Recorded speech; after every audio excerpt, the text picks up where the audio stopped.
Welcome to Following on India for the final time in this two-match test series. I'm Neil Manthorp. Chetan Narula is alongside me. And in the end, it wasn't even close. South Africa romping to victory, squeaking home by 30 runs at Eden Gardens in the first test, but there was nothing squeaky about a victory by 408 runs as India were bowled out for just 140. Jadeja showing some fight with a spirited 54, but it was all too little too late. Simon Harmer was once again in imperious form, taking an extraordinary 6 for 37, giving him 17 wickets in the series and the man of the series. We'll talk more about him in just a moment. But it was all a little bit predictable, I suppose, Chetan. I don't think either of us yesterday were strongly favouring a spirited fight back. Neither of us seriously contemplated the possibility that India could draw the game. So it did end with a little bit of a whimper. Not that any of South Africa's players were whimpering at the end. Well, hello, Neil, and hello to our viewers as well. Yes, predictable end to the test match. I thought you had a lot more optimism for a fight back from the Indian batting lineup. I actually expected them to fold by tea time. I was surprised that it went into the second session, to be honest. It's been that kind of a series. It's been that kind of a batting performance, and not just this match. I think if you just leave out the English summer, I think. And of course the West Indies two test matches and no disrespect to the West Indies, but again they are not a top tier side. But although can you say that about India at the moment? Um, but India, I think in terms of the top ranked nations, cricket nations in the world, you would want to see them up there. But given 3-0 against New Zealand, 2-0 now against South Africa, the Australia series, the batting performances weren't really up to scratch. Maybe the Perth Test match, leave that aside. We didn't really compete in that series. So overall, the last 15 months, from an Indian cricket perspective, have not been great for Test cricket. The England series was definitely a bright spark. I don't fully understand at the moment what's really gone wrong since then. I mean, that should have been a building block for Indian cricket. But yes, we have taken two steps back, especially in home conditions. So, yeah, predictable end, but there's a lot to talk about in terms of how India go ahead from here, what can be possibly done, where does the blame lay. But there's no doubt these are desperate times for Indian cricket, Indian Test cricket in particular. It hasn't been this bad. We have in the current generation of Indian cricket fans, whether you look at 2000, 2001, that was the first time the transition happened once India lost at home to South Africa. Hansi Cronje, South Africa, Sachin Tendulkar's last series as captain. Saurav Ganguly came up with that transition against Australia. He led that transition. It was a magnificent transition. Then 12, 13, when Sachin Tendulkar, Rahul Dravid, VVS Lakshman all retired, the transition probably not as good as 2000, 2001 maybe, but still Virat Kohli, Pujara, Rahane, Ashwin, Ishant Sharma, they were all there under the leadership of MS Dhoni and Zahir Khan to take the next step. Rohit Sharma as well. So they kept Indian cricket safe for the next decade or so. Right now, I can't pick four names or five names who I can say are absolutely ready to take over Indian Test cricket for the next 10 years. And these are desperate and worrying times for Indian Test cricket at the moment. I've always been fascinated by the ingredients that go into making up a team and a squad. Yeah. And this South African squad currently is one of the closest I've ever seen. Many of them are of a similar age. Kagiso Rabada said last year, "I spent most of my career playing Mm, cricket alongside legends. Now I'm playing with mates." And I mean, and South Africa won here without him playing a game is extraordinary, really. The other thing that Shukri Conrad has introduced is he's taken a leaf out of rugby's book, and mm, he's made it a 15-man game or mm, 16-man game. I mean, mm, he's used 20 players in the last Test Championship cycle, and they understand and they accept. Corbin Bosch didn't deserve to mm. be dropped at all after Eden Gardens, did he? I mean, he bowled No. well, he scored those vital runs.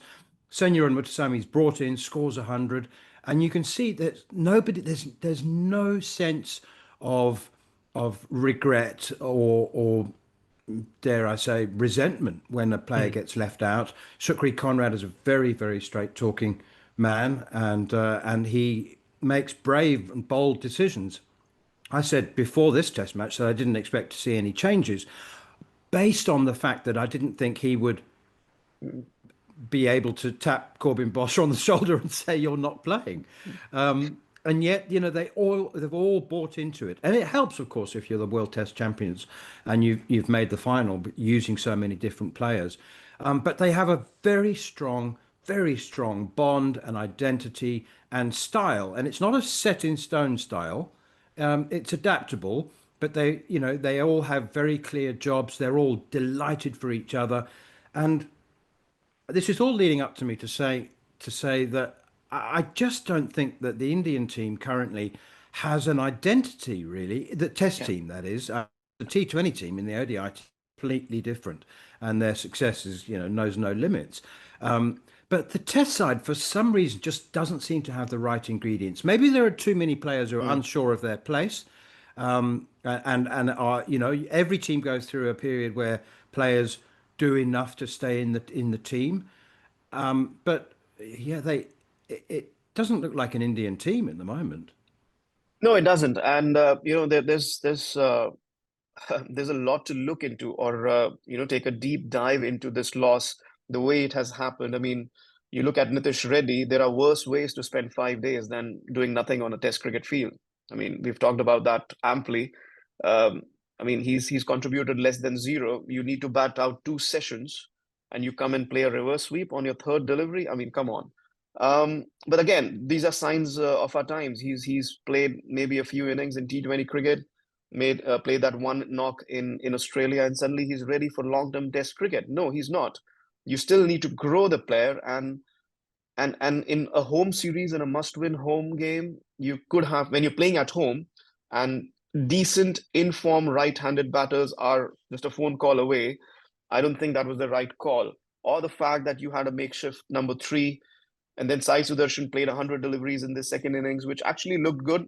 He actually looked good until he got out. So look, it's a revolving door at the moment. Whatever happened to the times when players were told you have an entire series to play at number three. You give Sai Sudarshan this series. I'm not sure he's cut for Test cricket at the moment, despite the fact that he played those 100 deliveries. Maybe he should go back to Ranji cricket, develop a bit more. Uh, these are long debates that'll keep on happening, and these are never-ending debates. But what I'm trying to say here, whatever happened to giving somebody like a Sai Sudarshan 4 innings at number three against South Africa, against the World Test champions, and then see what happens? Why do you need to bring in Washington Sundar at number three? Why the need to play 4 all-rounders? Then why the need to drop Akshar Patel in the next? Because you overdid it in Kolkata, and now you're overcompensating in Guwahati with no regard for the conditions, no regard for the team that you're playing, which is a very well formed team, very well cohesive unit, as you rightly put it, in terms of what South Africa did. So I think we need to take a deeper dive into what India did. And I don't want to talk about them at the top of this show. I would rather congratulate South Africa. First of all, I had said if after the Kolkata Test match that it's a fantastic time to be a South African cricket fan. And I think it's just gotten better with that cherry on top of that cake. And all you guys need now is probably a couple of ICC trophies, which I do believe are not too far off. In fact, 2 years away from that ODI World Cup in South Africa, primarily in South Africa, I can go out on a limb and say South Africa start as one of the favorites for that ODI World Cup for me. I'm sure the other regular contenders will be right up there, but for me, South Africa, one of the top contenders for that home World Cup. This is a fantastic South Africa side. For me, as you mentioned, Kagiso Rabada playing with legends and now playing with mates. He was there, sitting on the sidelines, serving drinks. A few times he was, he wasn't really sure when to bring the drinks on, so time was wasted over there. But because he's not been the 12th man on too many occasions, you can leave out a Corbin Bosch, you can't leave out a Kagiso Rabada if he's fit. So he wasn't sure how to perform the 12th man duties, but he was there, sitting on the sidelines throughout these 2 Test matches, cheering on his mates. And for me, that just showed what kind of camaraderie, what kind of spirit there is in the team. I think you can describe much more in terms of how they have excelled at their cricket. But from an opposition point of view, That for me was the hallmark of what holds the South African team together. And I think it is one of the closely knit South African teams to ever visit Indian shores. And I think they are now independent of the baggage of the past, especially after they won that ICC World Test Championship, because now they are mentally free to perform in their own manner, not borrow from the past. Legends of the past who did not win big trophies, one Champions Trophy or an ICC knockout in 1998, and then a big drought. And then 2025 comes along and an ICC World Test Championship mace. And suddenly, this really good South African side is performing miracles, goes to Pakistan 1-1, goes to India 2-0. I think they'll be a good team to look out for in terms of international cricket for the near future. Shukri Conrad has done a great job, tremendous job. All credit to him. However, I must bring this remark that he made yesterday, that he wanted the Indian team to growl. I still think that was a tasteless remark. And you know, we saw in the first test what Bumrah said to Temba Bavuma. He apologized for it at the end of it. Yeah, this was a tasteless remark, and I would like your thoughts on the same as well. It was cheap and tasteless. It was completely inappropriate. I think I've got three things to say about that. First of all, the historical context is that Tony Greig, who was Yeah, a white South African yeah, captaining England, made that comment before the 1976 series against England. He said he wanted to make them grovel. Now, given the colonial background and history and of slavery in the Caribbean and the yeah, role that England played in that, it was one of the most racially charged and tasteless comments in the history of the game. So that's why nobody has that baggage will remain. yeah, Shukri Conrad is a man of colour. Some people say that that's a yeah. mitigating circumstance. I don't think it makes it any less appropriate at all. I don't think that there was any racial connotation at all No, in him no. saying it. But that doesn't mean to say that it wasn't deeply inappropriate and offensive. I think we should all find that offensive.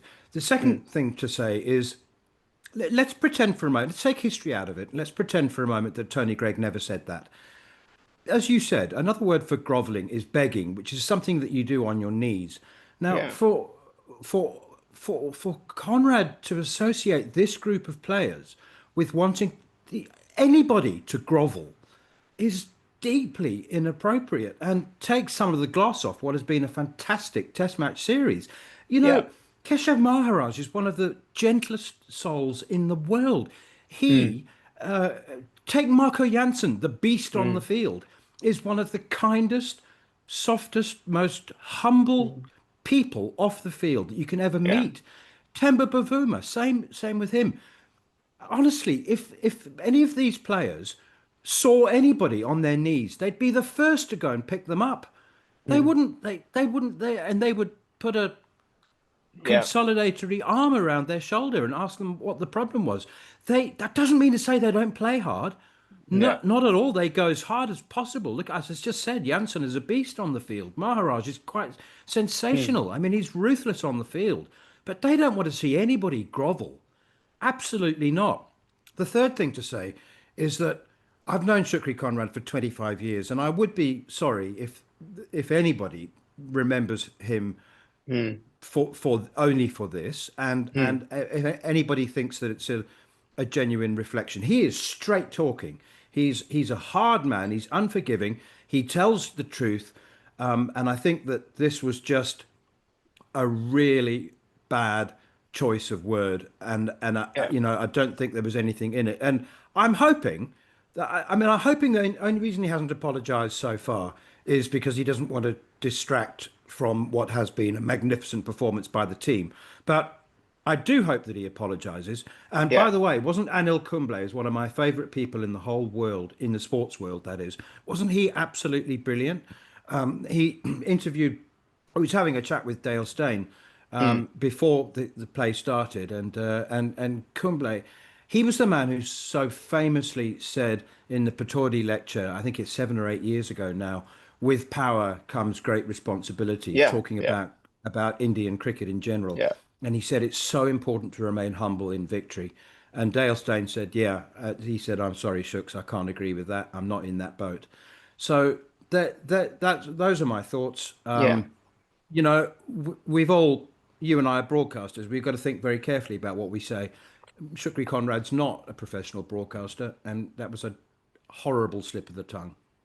Yeah, and I think, like I said, it's more to do with the historical connotation than what probably Shukri Conrad was trying to say, for lack of better word, I would say. And I think it was mostly in the heat of the moment that he got carried away, perhaps. But then, of course, it's now down to him to explain what he said. What I do want to say is the relation between both India and South Africa has never been better. A majority of South African players come here, play the IPL, the SA20, which I think has been remarkable in turning around the fortunes of South African cricket. I'm not saying it's the only reason, but it is one of the key reasons why SA20, why South African cricket has turned around its fortunes. I think that has a lot to do with the Indian cricket investment coming over there as well. So overall, relations between the two countries have never been better, and it'll be a sad story if something like this, just SARS relationships or something like that. But I think it's not going to go that far. And I do hope that Shukri Conrad comes out and explains his remarks. However, borrowing from what perhaps Anil Kumble had said earlier, that you have a responsibility when you have that kind of power. And I just want to say this, that the Indian Test cricket team or Indian Test cricket fortunes have never looked weaker. If you consider what happened last year, at home against New Zealand, then against Australia, and now the world cricket needs a fit and healthy Indian Test cricket team. I know BCCI has a lot of critics, but you also have to take a look at what Indian cricket does for a lot of countries otherwise. They tour West Indies, they tour Bangladesh, they even go to Zimbabwe to play limited overs cricket. They're not doing anybody a favor. What I'm trying to say is they Oh, do they are. keep up. Okay, great of you to say that, because a lot of people don't understand this. They are keeping the ICC FTP going. Australia doesn't go to Bangladesh. England doesn't invite Bangladesh to play a home test. They don't. Bangladesh has come and played an away test series in India. And that was, I think, last year or last year before that. No, it was last year, before the New Zealand series, in fact. So India is the one that is keeping the ICC FTP rolling. India is the one that is bringing in that away pool of money, which is so very important for the likes of Sri Lanka and West Indies and Zimbabwe and Bangladesh, etc., etc. Even South Africa, for that matter, even Australia, for that matter. Cricket Australia would have suffered a 300 million loss if India hadn't gone there and played during those COVID times. So what I'm trying to say here, without sounding too magnanimous about the BCCI or what they do, it's not charity or anything. What I'm trying to say here, that world cricket needs the Indian Test cricket team in good health. And now shifting the conversation towards what's happened, like I said, these are desperate times. You know what's really happened. And now I hope, like we said yesterday, I hope because of the T20 World Cup and the IPL, this loss doesn't get brushed under the carpet. I'm hoping it doesn't. There are 10 months to go. Gautam Gambhir was asked in the press conference today, what about your future? And he came out on a limb. Somebody like a Gautam Gambhir reminding people that I drew the series in England, we won the Champions Trophy, we won the Asia Cup. He's counting, to his credit, what the team has achieved under him. For somebody like Gambhir to point that out, absolutely desperate. He knows there's a sword hanging over his thread, and it should. For what's happened, the sword should also hang over Ajit Agarkar's thread. He's made some big decisions as chief of selector. Some of them haven't worked out. Washington Sundar, the revolving door around number 3, Nitish Reddy, the selection there. So the big question for me is it time for split coaching for Indian cricket? Do we need a different test coach and a different coach for ODIs and T20s? Because maybe it's never happened, but maybe in Indian cricket, it's never happened, but maybe it's the demand of modern day cricket. 3 days before this series, we were in Australia playing a T20 series and ODI series. Perhaps Gautam Gambhir didn't need to be there. Perhaps the Indian test coach didn't need to be there. Perhaps he needed to be with the India A side preparing for this 2-match series. And more than that, is there a case for a different test side for India and a different ODI and T20 setup for India? Because apart from maybe Australia and England, India is the only country which can field 2 different teams of equal strength. Because, like I said, world cricket needs Indian Test cricket to be in the pink of health, and major steps need to be taken to bring this Indian Test team back to its glory. Split coaches would be a very good idea, in my opinion. I just want to bring it back down to the cricket. We should finish by talking about some of the South African players. Simon Harmer was the man of Yeah. the series for match hauls of 8 for 51 and 9 for 101. And for those of you who'd like a good stat, that gave him 17 wickets at 8.9. And before the Pakistan series, he's played 4 Test matches now, and he's taken, I think, 33 wickets in those 4 Test matches. Before these 4 Test matches, he had a bowling average of 35 in his Test career, and that was wholly inappropriate. So now he's got 69 Test wickets at 21.79. And in the years and the decades to come, people look back and they go, "Why did he play so little cricket?" Well, he was 6 years unavailable on a Kolpak contract. And how about Marco Jansen? He was player of the match, but he took 12. So Harmer, 17 wickets at 8.9. Jansen, 12 wickets at 10.8, Yeah, yeah. 10.08. And his Test career, he's now got 89 wickets at 21.12, with a batting average of 23 after his 93. So, Shukri Conrad's very fond of saying, we don't have any great players, we don't have any big names, but they might have a few who are well on their way. I think Yeah. Jansen might be regarded as a great player in the years to come. Simon Harmer's 36, so he probably won't play enough Test matches. But you know what? His 69 wickets already get him into the top 10 of all-time South African spinners. So, they and final thought, Temba Bavuma said, we have this conventional way of thinking about so many things regarding Test cricket. One of which is you've got to get big scores. You've got to kick on. And we bemoan the fact that Ryan Rickleton and Aidan Markram made 30s and 20s, 38, 29, 35, 35. But they had opening partnerships of 82 and 59. And when Bavuma said, we don't have the players who make the big scores, but we've got 4 or 5 players who make 60s and 70s. And yes, it would be nice, wouldn't it, if you had a top order that all made daddy hundreds every now and then, 150. But in the absence of that, make the best of what you've got. And they've got a lot of players who can make 60s and 70s. And at the moment, it's working. Oh, yes. And I think we mentioned that yesterday as well, that this batting lineup works. You look at Stubbs, you look at the way Tony De Zorzi contributed, Vian Mulder, he was batting at 3, then batting at 6. So, and again, even Aidan Markram and Ryan Rickleton.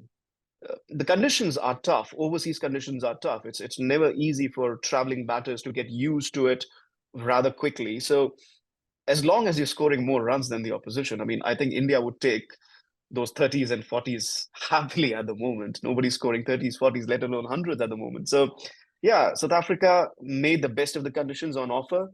They got starts. They didn't get the big ones, but when somebody did, it just helped the score along. And the result is there for everyone to see. I do want to mention Aidan Markram. He's one of my favorite South African players. I've seen him since he was 18 years old. He came to India as part of a club team, and they were representing a South African as a part of a college team, and they were representing the whole of South Africa college. It was campus cricket. It's called Red Bull Campus Cricket, and he was leading the side, and they won the tournament. It was a campus cricket World Cup, basically, in Dehradun. And he won the World Cup. And I was like, hey, and I was doing the post-match presentation. And I said, listen, maybe not won an ICC trophy yet, but you have got a World Cup in your name, at least by name. So it's good to see him in the senior side doing well. That magnificent 100. I was so happy for him when he got that 100 against Australia for that Test championship win. And now 9 catches, tremendous catching.